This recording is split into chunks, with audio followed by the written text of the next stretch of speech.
नाराए हम्द। रूहुल कुदुस तुम्हें सब बातें सिखाएगा और जो कुछ मैंने तुमसे कहा है तुम्हें याद दिलाएगा। आज हम मुकद्दस यूहन्ना की अंजील उसका 16वां बाब और उसकी 21वीं आयत पर ध्यान ज्ञान करेंगे और आज हम खुदा की मर्जी की दर्द-ए-ज़ह इसके बारे में सुनेंगे।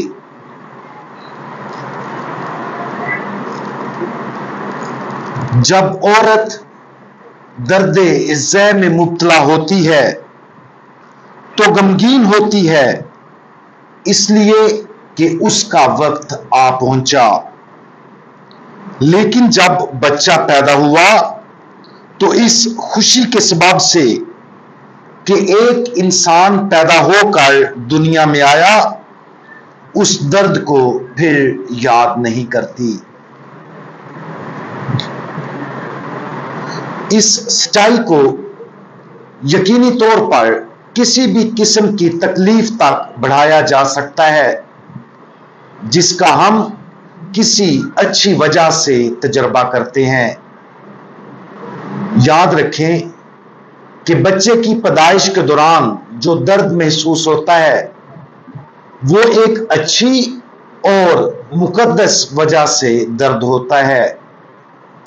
लिहाजा एक लिहाज से जब मां अपने नौज़ायदा बच्चे को देखती है और उसे थाम लेती है तो दर्द को भूल जाती है।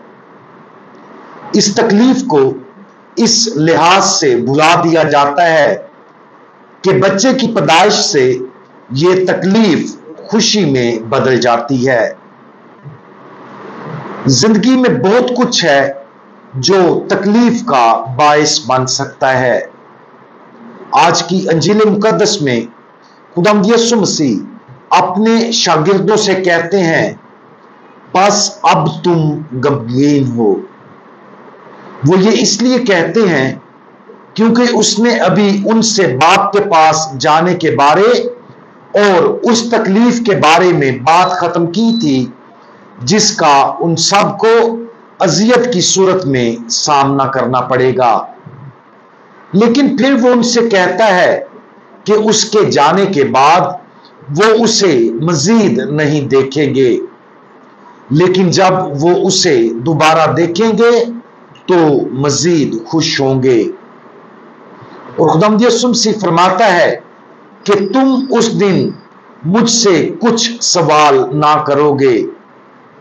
ये समझने के लिए एक अहम आयत है। दुख या किसी भी किस्म की तकलीफ हमें अपनी जिंदगियों और यहां तक कि खुदा से सवाल करने पर आमादा कर सकती है। यह वाज़ेह है कि यीशु के कत्ल के बाद शागिर्दों ने हर चीज पर सवाल किया।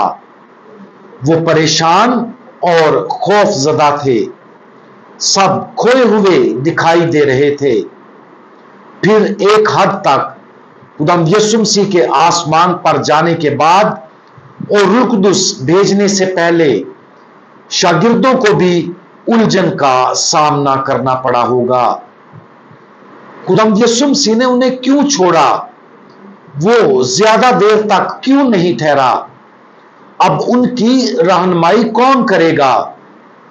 ये और इसी तरह के बहुत से सवालात उनके ज़हनों में उभरे होंगे।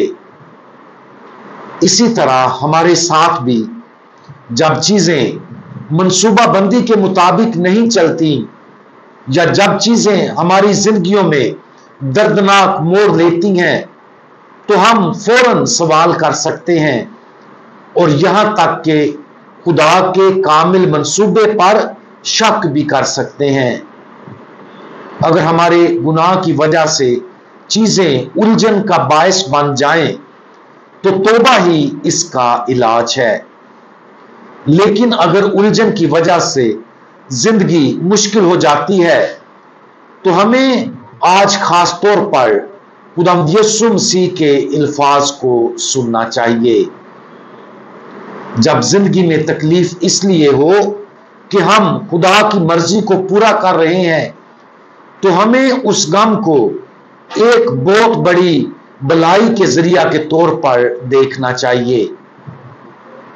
जिस तरह दर्दे ज़ै की तकलीफें बच्चे के तोहफे का बायस बनती हैं, इसी तरह हमारी जिंदगियों में खुदा की मर्जी को जन्म देने का दर्द खुद खुदा की मौजूदगी का बायस बनता है।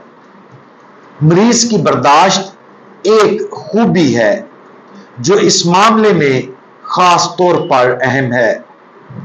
मिसाल के तौर पर किसी नशे पर काबू पाने की तकलीफ, या जब हमें दुआ करने का एहसास नहीं होता तो दुआ करना, या किसी को मुआफ करना जिसने हमें तकलीफ पहुंचाई है, ये सब गम नेमतों में बदलने की मिसालें हैं।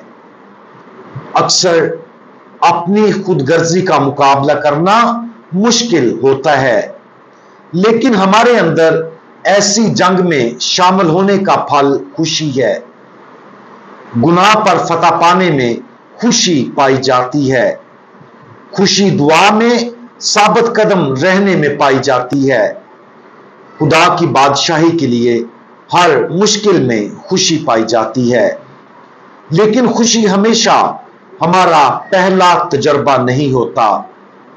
यह तब ही तजर्बा होता है जब हम सब्र से हालात को बर्दाश्त करते हैं। आज किसी भी किस्म की तकलीफ पर गौर करें जो हम फिलहाल खुदा के जलाल के लिए बर्दाश्त कर रहे हैं, या किसी ऐसी चीज पर जिससे हम फिलहाल ग्रेस कर रहे हैं, क्योंकि ऐसा करना मुश्किल लगता है। उन मुश्किलात से हम ना घबराएं, बल्कि उन्हें एक जलाली इनाम के जरिया के तौर पर देखें। पाकीज़गी और खुदा के मिशन के लिए दर्दे ज़ै को बर्दाश्त करें, ताकि हमें हतमी नतीजा नजर आए जो हमारा मुंतजिर है।